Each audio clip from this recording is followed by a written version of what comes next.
Hi guys, my name is Melody. Thanks for stopping by and welcome to another stream of consciousness video because that's just about what I do. This is in regards to a book update. I really need to check out some of the other Booktube videos to see if there's any more ideas of what I can tell you, but I'm just gonna let you know what I've read over the last week and how I felt about it. Hopefully I'll get to read some more. However, I do have some essays that I need to finish by the end of this month. So the next video may be me talking about historical books or essays that I have read, or papers, academic research, that sort of thing. But anyway, so what I'm going to do today is I'm just going to talk about the 3 books that I finished. I've actually updated my reading challenge as I have finished 8 books since the start of the new year, which is really good, considering that my goal is set at 40, because the fact is that I am a student, I work full-time during the summer, and I don't have a lot of time to read, but I try to make it as most time as possible. Now, the 3 books I'm going to talk to you about are Terry Pratchett's Weird Sisters. It's Discworld number 6 and Witches number 2. Eleanor Oliphant is Completely Fine, and The House by the Loch as well. So the first one I finished was my audiobook, which is Weird Sisters. This book is by Terry Pratchett. It's basically a play on Macbeth. As 3 bumbling witches start a coven and try to get the Lord out of power. There's a lot of allusions to Shakespeare as well as other pop culture. I guess you say pop culture, even though it's like Charlie Chaplin and things like that. But oh wait, what was it? It was the Groucho Marx Brothers as well in there. Yeah, there's a lot of cultural references, as well as being extremely amusing and funny, as it seems that Granny Weatherwax is not on board at all, and it goes into a brilliant way of looking at Macbeth in a different sort of form. I do enjoy the Discworld books. I give this a 4 on my Goodreads. I don't know, I think it might be because it's narrated by Celia Emery, which I really love her as an actress, but I'm not a big fan of her narrating the Discworld books, because I really enjoyed Nigel Planer or Tony Robinson doing that. Those are 2 good narrators for the Discworld novels. But overall, if you like Terry Pratchett, you like the Discworld, or if you've never even heard of Terry Pratchett and you like sci-fi comedy really, then I would say get into these books because they're absolutely brilliant. I will still be continuing to listen to them because I've got them all on audiobook, so I can listen to them while I'm walking, sort of thing. So the next book I read was Eleanor Oliphant is Completely Fine by Gail Honeyman. I gave this book a 5 stars.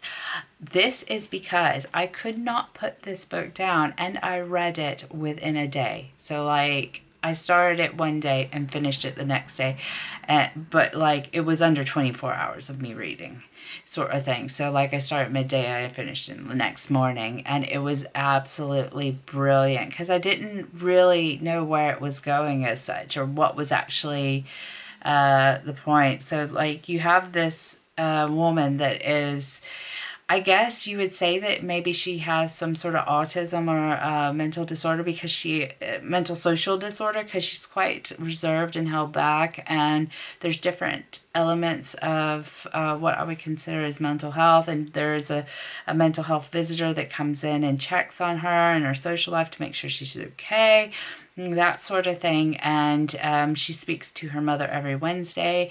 I'm not going to get you any hints to what actually happens in this, but it's about her actually going, how one incident changes her life completely.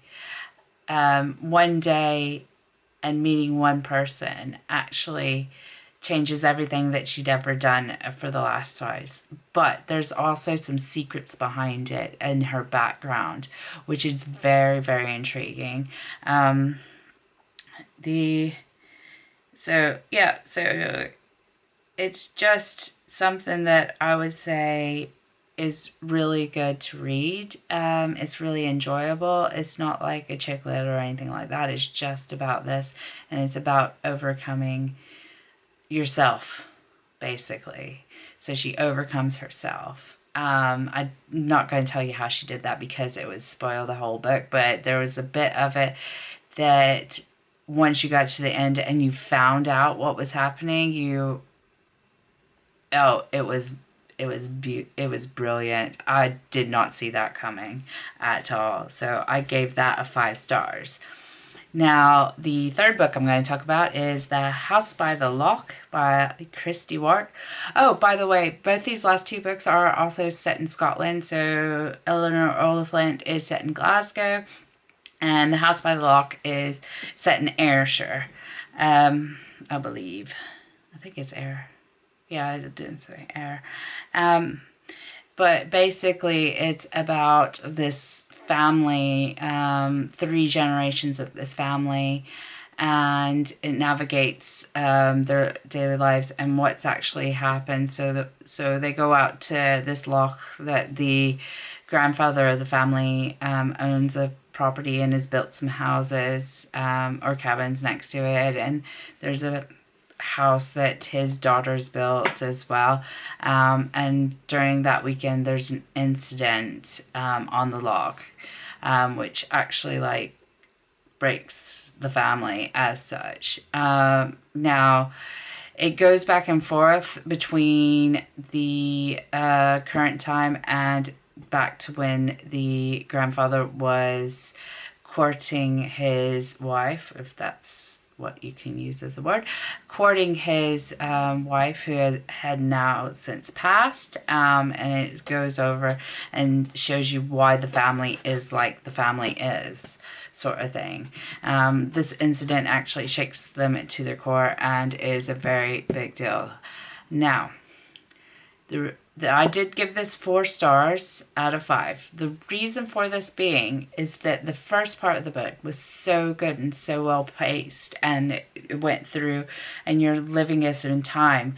But when you get to the last part, it sort of like jumps time really quickly. So you're going through these different time scales, this different time, so it progresses forward very fast.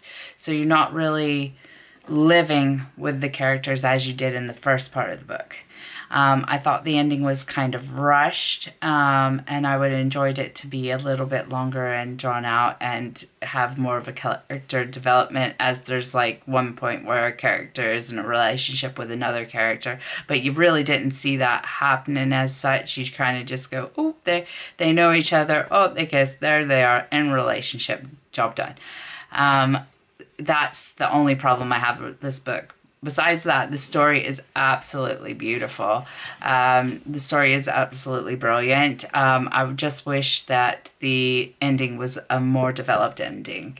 I might check out some more of her books just to see if that's a commonality in the books or if that's something different. Okay, so those are the 3 books I've read since I've last seen you.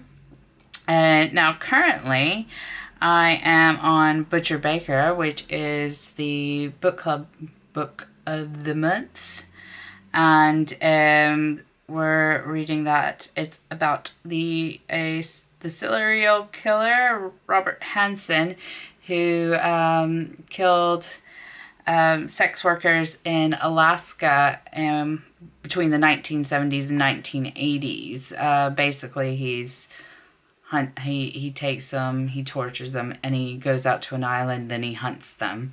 So that's right. So that's what I'm currently listening to. I've got another book saved on my Kindle. I'm not sure if I'm going to start that yet because I do have a lot of work to do, but I'll try to do that. But I'm going to get this book done, and then I'm also going to start the next in the Terry Pratchett on Audible as well.